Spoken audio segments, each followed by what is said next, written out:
Vídeo rápido, e o vídeo de hoje é o nosso vídeo sobre dados da Bolsa. Nós vamos ver como estão todas as movimentações, tem dividendo duplo no caso do Banco do Brasil e falar de todo o setor elétrico com CEMIG, Auren, que foi rebaixada para venda, e ver se ainda faz sentido investir nessas ações hoje. Sempre lembrando que na parte de baixo de todos os vídeos eu deixo uma lista de indicação de livros que você tem que ler antes de investir em alguma ação, antes de entrar no mercado de capitais.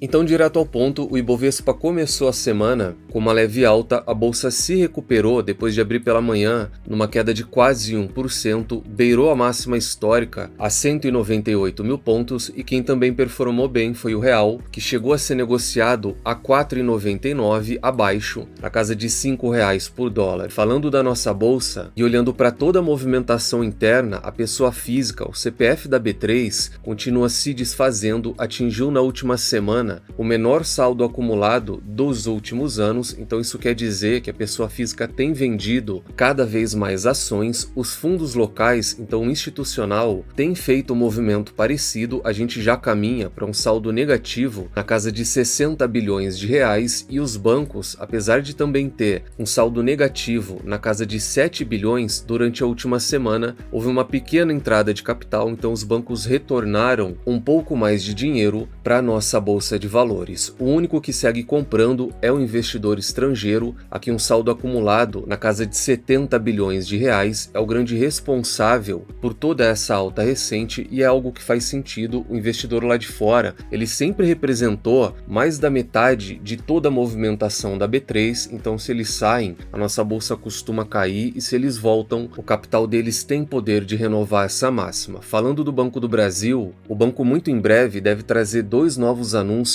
de dividendos para o investidor. A gente já tem todo o cronograma com data de anúncio e de pagamento, e o pessoal, além de ter dúvida sobre essas datas que já são estabelecidas, também tem perguntado quanto o banco deve pagar ao longo de 2026. Então o Banco do Brasil, de acordo com a estimativa do mercado, deve lucrar entre 22 e 29 bilhões. Eu já vou comentar sobre essa expectativa, que na minha opinião está muito puxada. O payout que foi estabelecido está na casa de 30%, então se a gente fizer 30% do lucro esperado e confrontar isso com a quantidade de ações em circulação, então o float que está na mão do mercado, isso dá um dividendo entre 1,15 e 1,20 ao longo de 2026. Mas aqui num comentário rápido, eu já tenho trazido que, na minha visão pessoal, o Banco do Brasil não deve lucrar entre 22 até 29. Esse daqui então é uma visão muito otimista para um banco que tem enfrentado muita dificuldade. Então se a gente pegar o meio do caminho, que é um lucro de 26 bilhões e um payout de 30%, o que vai para a mão do sócio é um dividendo de 7,8 bi, com essa quantidade de 5,7 bilhões de ações em circulação, a gente fala de um provento de 1,36, o que dá um dividend yield próximo a 6% para esse ano. Já se a gente pegar a minha expectativa pessoal, que é de um lucro de 21 bilhões, então a gente vai praticamente falar que o Banco do Brasil não vai evoluir, que o lucro vai ficar estável de 25 para 26, com esse mesmo payout, dá um valor para o sócio de 6,3 bilhões, e isso vai dar um dividendo de menos de 1,10 por ação. Então o dividend yield para o sócio já vai ficar abaixo de 5%, e essa é a remuneração que eu espero para o banco, algo entre 4% e 5% ao longo de 2026, ainda mais se a gente levar em conta que a cotação tem subido recentemente. O Banco do Brasil está mais próximo daquele valor máximo de R$ 28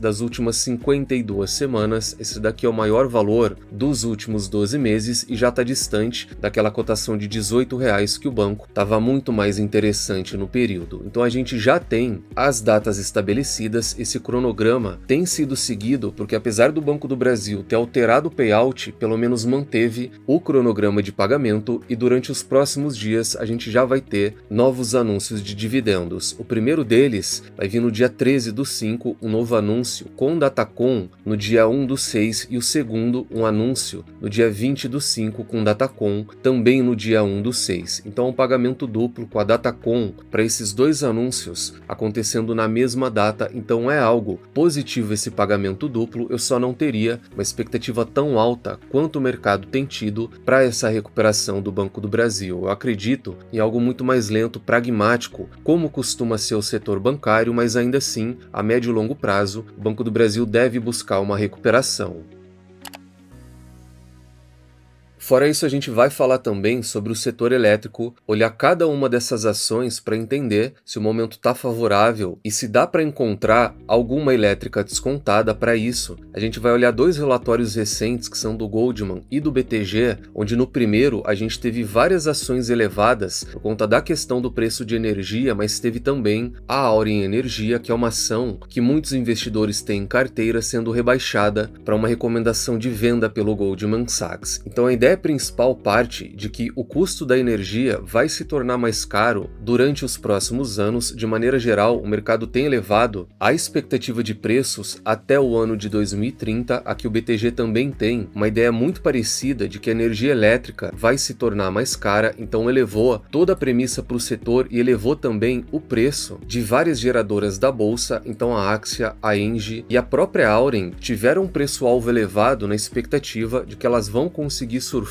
esse novo momento com preço mais caro e como geradoras tendem a se beneficiar desse novo momento para o setor. Aqui falando do Goldman, que foi o único que rebaixou a recomendação da Auren, ele colocou um preço-alvo de R$14 por ação. A ação da Auren hoje é uma das poucas quedas do setor. Aqui no comentário rápido, na minha opinião, essa recomendação também está muito ligada à questão de precificação. Se a gente olhar, durante o último ano, a Auren está muito mais próxima da máxima histórica do período, só saiu desses 13,90 por conta dessa queda de 2% no dia de hoje. Então a gente tem o fator preço e tem também o ponto de que a Auren já tem grande parte da energia contratada. Então se a gente pegar 25, 26 e até 2027, ela pode ser impactada de maneira negativa, porque grande parte dessa energia já foi vendida. Então vale comentar que tem um lado positivo e um negativo. A Auren já vende de maneira adiantada muito da sua produção. Então imagina num cenário onde o preço da energia ele caia daqui para frente. A Auren é uma das empresas que tendem a ser beneficiadas, mas se ela já vendeu a produção de 25, 26 e 27 com preço estipulado, caso a energia suba, o que é o que está acontecendo hoje, a ação pode ser impactada no seu balanço. Então a Auren não tem pago nenhum dividendo, tem um PL atual negativo em 21 vezes. Isso vai acontecer porque em 2025 a empresa fechou um ano com prejuízo muito grande. Desde 2023 já são 2 anos no negativo e a empresa segue naquela busca, desde a fusão com a AES Brasil, de se tornar uma empresa operacionalmente eficiente, aumentar a margem, aumentar os ganhos e traduzir esse crescimento em lucratividade para o sócio. Por isso, nesse preço de R$14 por ação, vale o investidor ter um pouco de atenção, porque é um cenário já muito diferente daquela Auren, que há pouco tempo atrás, apenas 12 meses, era negociada a praticamente a metade disso. Então, nesse momento, o Barsi, que trouxe de maneira pública, que tem aumentado a posição, ele devia estar comprando muito e hoje, depois de uma alta de mais de 70%, o sócio ele precisa ter pelo menos um pouco de cautela. Mesmo que ele queira, que ele vá comprar e trazer a ação da empresa para a carteira, investe um pouco menos, faz gerenciamento de risco, leve em consideração que é uma empresa que não está gerando valor, está com prejuízo, não paga dividendo e já disparou mais de 70% recentemente. A Auren a R$7 talvez estivesse atrativa, mas a Auren a R$14 pede uma atenção maior do sócio. A próxima da lista é a Axia Energia, que é praticamente um consenso de mercado. Quase todos os bancos e casas têm a antiga Eletrobras como principal escolha do setor. Isso fez com que a ação já saltasse quase 120%. O prêmio pago pelo mercado está muito alto. O PL da Axia hoje é de quase 30 vezes o lucro, só que essa alta recente é justificada diversificada, a empresa tem crescido num ritmo muito interessante, se tornou mais eficiente, mais lucrativa, tem pago também um ótimo dividend yield para o sócio e pode também trazer um novo anúncio muito em breve. A Axia tem costume de anunciar entre abril e maio um pagamento, sempre na metade do ano, então de agora até o início do próximo mês, a Axia pode trazer um novo anúncio de pagamento. Depois a gente tem a CEMIG, que apesar de ter um grande foco na parte de distribuição, também é uma grande geradora de energia para o estado. O Goldman Sachs elevou o preço-alvo para R$10 por ação, então na opinião deles, apesar da CEMIG se beneficiar desse preço mais caro da energia, eles têm uma expectativa de retorno muito baixa. De acordo com eles, a ação preferencial deveria inclusive cair para algo próximo de R$10 por ação, e o mesmo vai acontecer com a Engie. Eles elevaram o preço-alvo da empresa, mas ainda assim, com essa expectativa de 32, se a gente levar em conta que a Engie tem subido muito e já é negociada a quase R$37 por ação, eles também estão esperando uma queda na cotação dessas empresas. Daí num comentário, isso não é algo específico para a Auren, para a Engie ou para a CEMIG. Todo o setor elétrico tem subido muito recentemente, e se a gente olhar para o IEX, que é o índice do setor na bolsa, ele já saltou 62%. Isso daqui vai representar a máxima histórica desse índice que acompanha as elétricas da bolsa. A TIR real do setor, nesse gráfico aqui, vai dar para perceber que a expectativa é muito baixa, então toda vez que esse gráfico está acima dessas linhas tracejadas que vão representar um desvio padrão, isso significa que a taxa interna de retorno ela está positiva e aquilo reflete um bom momento para comprar a ação. Sempre que essas linhas estão abaixo desse desvio padrão, isso significa que as ações já subiram muito e que o momento não é favorável para o setor elétrico. Então, tanto olhando para a TIR real, que é a expectativa de retorno, ou o PL projetado, que é com base no lucro estimado, e o preço de negociação hoje, dá para a gente perceber que praticamente todas as elétricas não estão no momento favorável para o investimento. No setor de transmissão, por exemplo, todas as empresas têm um PL projetado para esse ano acima de 11, às vezes 12 vezes o lucro. Aqui no setor de distribuição, com exceção da CEMIG, que vai ter impacto não recorrente, então ela deveria também ter um PL de 9, quase 10 vezes o lucro. A gente tem algumas ações com PL de 19, 24, 19 vezes o lucro, e quando a gente olha até para as geradoras, o PL de praticamente todas não está muito interessante. Então a TIR real, o PL e até o dividend yield, a gente não tem nenhuma empresa interessante. Aqui no comentário rápido, o BTG está muito otimista, porque eles estão com uma expectativa de dividendos de 20% para 2027, só que aqui a gente está falando da Light, então eles estão esperando que a empresa saia daquele processo de recuperação, volte a ser lucrativa e volte também a pagar grandes dividendos. Eu teria um pouco mais de cuidado com todo o setor elétrico, sou um grande defensor, não costumo me desfazer dessas ações, são muito perenes e pagam bons proventos para minha carteira, mas ainda assim, pelo menos ter um cuidado maior na hora de fazer essa alocação. Um setor que já subiu mais de 60%, e se a cautela não é errado, porque vai mostrar que o investidor está buscando pelo menos uma margem satisfatória para fazer esse investimento e ter uma folga para queimar, ter uma gordura a mais caso a gente tenha algum problema dentro de todo o setor, que na minha visão sempre vai ser regulatório. Esse é um risco constante do setor elétrico, e de uma hora para outra, com essas geradoras lucrando muito e a energia ficando mais cara, não demora muito a gente ter alguma surpresa dentro do setor. Então esse foi o nosso vídeo de hoje, com bastante informação para começar bem a semana. Falamos de dados da bolsa e de toda a movimentação que tem acontecido, falamos do Banco do Brasil, pagamento duplo de dividendos, e falamos também de todo o setor elétrico e do momento de investimento nessas ações. Deixa no comentário se gostaram ou não, se são sócios de alguma dessas empresas que a gente estudou.